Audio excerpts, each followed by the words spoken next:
మరి అలాంటి వ్యక్తి తెలంగాణలో ఎన్ని రూపాలను కలిగి ఉండడం జరిగింది? ప్రధానంగా మనకు చారిత్రక ఆధారాలను బట్టి చూస్తే 3 రూపాలలో కనబడుతుంది. అందులో మొట్టమొదటి రూపాన్ని గమనిస్తే సర్బాహి అంటున్నాం. అధికారులు గ్రామంలోకి వచ్చినప్పుడు వారికి అందించడం, వారి ఆహారానికి కావాల్సిన కూరగాయలను తక్కువ ధరకు అందించడం లేదా ఫ్రీగానే ఇవ్వడం, దాన్ని మనము సర్బాహి పద్ధతి అంటున్నాం. రెండోది బఘేలా పద్ధతి అంటున్నాం. బఘేలా పద్ధతి అంటే పాలేగార్ లేదా జీతగాల పద్ధతి అంటున్నాం. అంటే భూస్వాముల ఆధీనంలో ఉన్న 1000 ఎకరాల భూమిని అతడు ఒక్కడే చేయలేడు.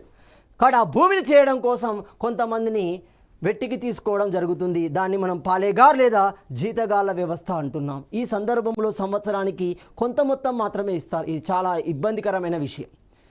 కొంత మొత్తమే ఇచ్చి సంవత్సరం 24x7 24x7 అతనికి మాత్రమే సేవ చేయాల్సి వస్తుంది. అలాంటి విధానాన్ని మనము బఘేలా విధానము అంటాం, పర్వర్ధ విధానము అంటున్నాం. అంటే భూస్వాములు తమ ఇంటి అవసరాల కోసం కూరగాయలు తీసుకురావడం, పాలు తీసుకురావడం, పాలు అమ్మడం అలాంటి కార్యక్రమాల కోసం అబ్బాయిలను కనుక తీసుకుంటే దాన్ని మనము పర్వర్ధ పద్ధతి అంటాం.